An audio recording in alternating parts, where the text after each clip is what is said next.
14 अगस्त 2005 सुबह का वक्त था। फ्लाइट 522 साइप्रस के लार्नाका इंटरनेशनल एयरपोर्ट से ग्रीस के एंथेस इंटरनेशनल एयरपोर्ट जाने के लिए तैयार थी। सुबह के करीब 9:07 पर फ्लाइट ने उड़ान भरी। उस समय इसमें 115 पैसेंजर्स और 6 क्रू मेंबर सहित 121 लोग सवार थे और उसे उड़ा रहे थे 58 वर्षीय German contract base pilot Hans Jurgen Merten, जिन्हें कुल 16,900 फ्लाइट आवर्स का अनुभव था। वहीं इनके ठीक पास में एक और पायलट मौजूद थे जो प्लेन का कमान संभाल रहे थे।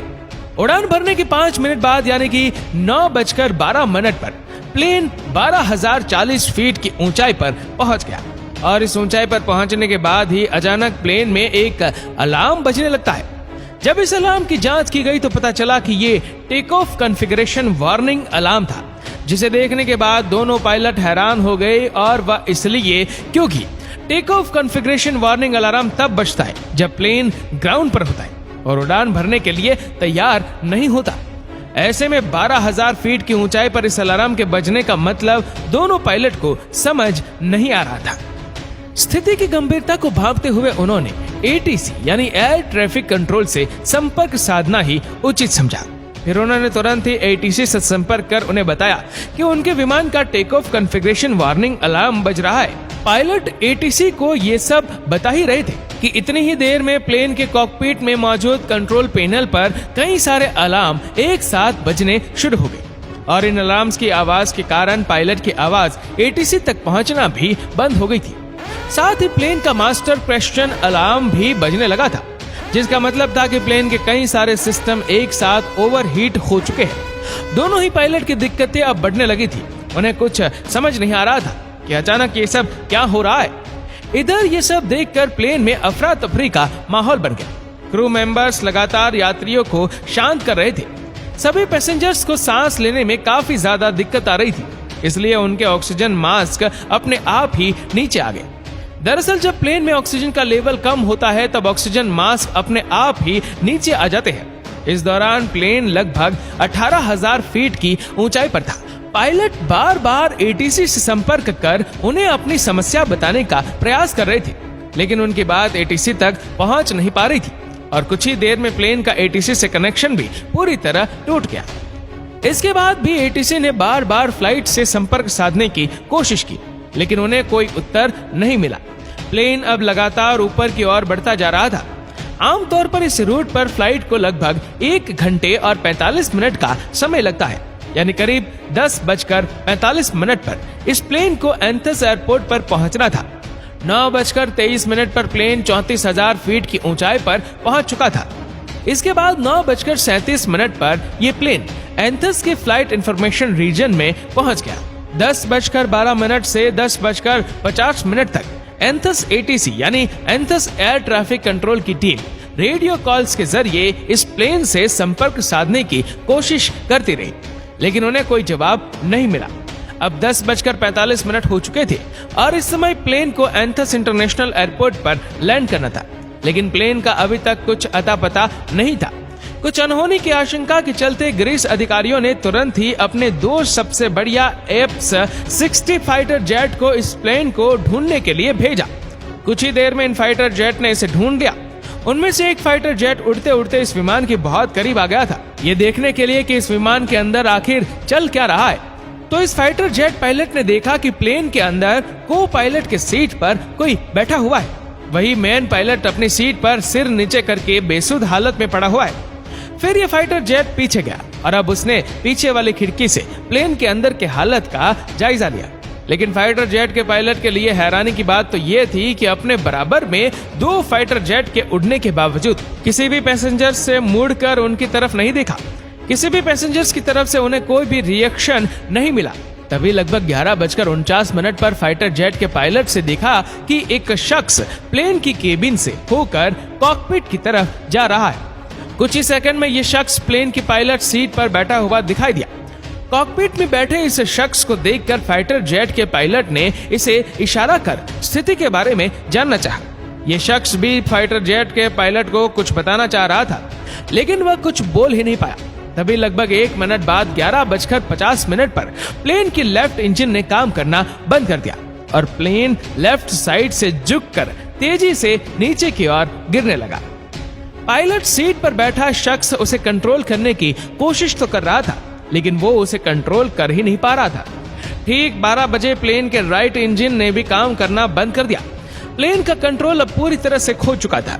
12:04 पर प्लेन अधेन से लगभग 40 किलोमीटर दूर पहाड़ियों में जाकर क्रैश हो गया और उसके क्रैश होने के साथ ही इसमें सवार क्रू मेंबर समेत सभी 121 लोगों की मौत हो गई। दोस्तों, एक बार महसूस कीजिए उस पल को जब 121 यात्रियों से भरा ये प्लेन पहाड़ से टकराया होगा तो क्या गुजरी होगी उन फाइटर जेट के पायलट पर, जिन्होंने लोगों को अपनी आंखों के सामने जाते हुए देखा होगा और वह इनके लिए कुछ भी नहीं कर पाए होंगे। दोस्तों, इसके बाद फ्लाइट 522 के क्रैश होने की खबर सभी जगह आग की तरह फैल गई। तुरंत रेस्क्यू ऑपरेशन चला गया। सभी 121 लोगों की डेड बॉडी को एक एक करके ढूंढकर बाहर निकाला जाने लगा।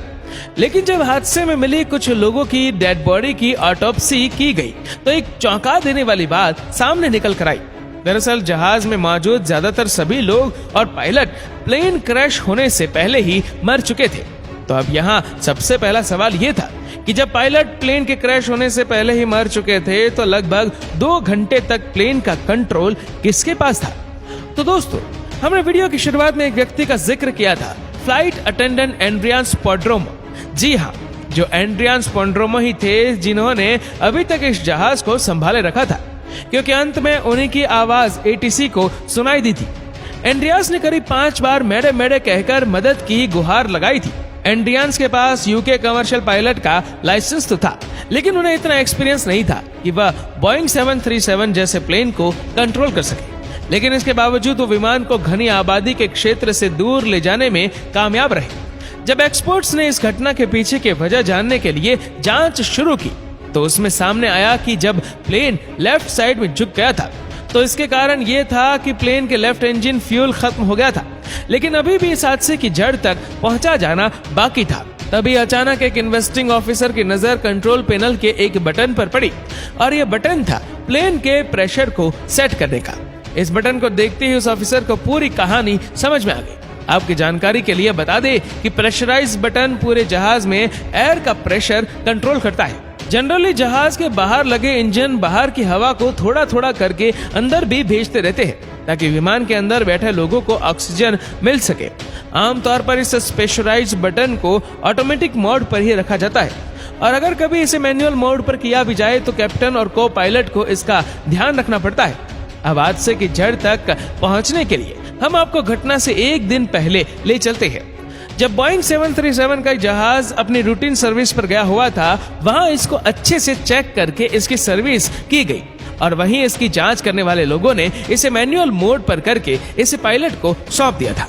विमान के उड़ान भरने से पहले पायलट और को पायलट दोनों का इस ओर ध्यान नहीं गया था कि उनके प्लेन का मैनुअल मोड चालू ही रह गया है और उसके कारण जहाज में धीरे धीरे ऑक्सीजन की मात्रा घटने लगी थी, जिसके कारण विमान में बैठे सभी यात्रियों को बेचैनी होने लगी। और जब कॉकपिट में बैठे पायलट्स को ये अलार्म सुनाई दिए तो उन्होंने इसके पीछे का कारण जानना शुरू किया, लेकिन एक बार भी उनका ध्यान इस ओर गया ही नहीं कि प्लेन का प्रेशराइज बटन ऑन ही रह गया था। अब इस वजह से कॉकपिट में भी ऑक्सीजन का लेवल घट गया था, जिसके कारण दोनों ही पायलट बेहोशी की हालत में जाने लगे थे। विमान के अंदर ऑक्सीजन मास्क तो सभी यात्रियों को मिल चुका था, लेकिन कॉकपिट में ऑक्सीजन मास्क अपने आप नीचे नहीं गिरते, जिस कारण से दोनों पायलट बेहोश हो गए। साथ ही प्लेन में मौजूद यात्री और क्रू मेंबर भी अब एक एक करके बेहोश होने लगे थे, क्योंकि इनकी पैसेंजर सीट के ऊपर लगा हुआ ऑक्सीजन मास्क केवल 12 मिनट तक ही ऑक्सीजन दे सकता था और ऑक्सीजन ना मिल पाने के कारण सभी लोग धीरे धीरे दम तोड़ रहे थे। प्लेन अब ऑटो पायलट मोड पर ही एंथेस की तरफ बढ़ता जा रहा था। एक समय ऐसा आया जब प्लेन में मौजूद सभी सदस्यों ने दम तोड़ दिया, केवल एक जन को छोड़कर, और ये थे फ्लाइट अटेंडेंट एंड्रियास स्क्वाड्रोमो। अब आप भी यही सोच रहे होंगे कि आखिर एंड्रियान्स इतने लंबे समय तक कैसे जीवित रहे।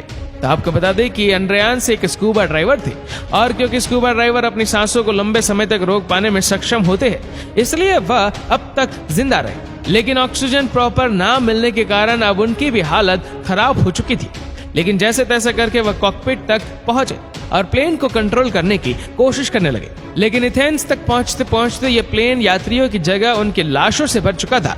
एड्रियानस अंत तक प्लेन को कंट्रोल करने की कोशिशों में लगे रहे, लेकिन दुर्भाग्यवश वह इसमें सफल नहीं हो सके और अंततः प्लेन पहाड़ियों में जा टकराया और उसमें सवार सभी 121 लोगों की दुखद मौत हो गई। इस घटना के लगभग 15 महीनों बाद ग्रीस के अधिकारियों ने इस घटना की रिपोर्ट पेश की, जिसमें बताया गया कि इस पूरी घटना के लिए सिर्फ और सिर्फ एक बटन जिम्मेदार था, प्लेन का प्रेशराइज बटन, क्योंकि ये बटन उस वक्त मैनुअल मोड पर था।